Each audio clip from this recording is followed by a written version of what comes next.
हो ग्राम के अधिकारी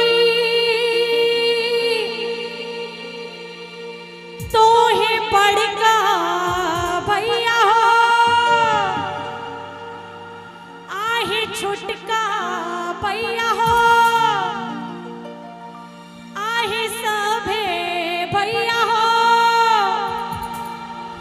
हो भैया हाथा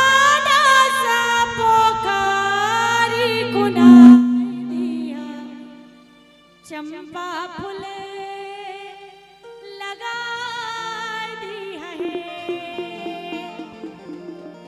हो भैया हाथा सा पोखरी कुनाई दिया चंपा फूल लगा दी है।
जाने बाझाई बनती दीवा है, जाने बाझाई बनती दीवा है, बनती दीवा है।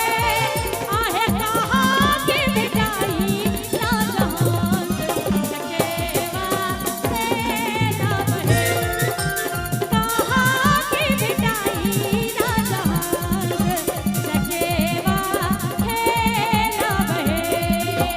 ग्राम के अधिकारी तो है रत्न से भैया हो, ग्राम के अधिकारी तो है राजा भैया हो।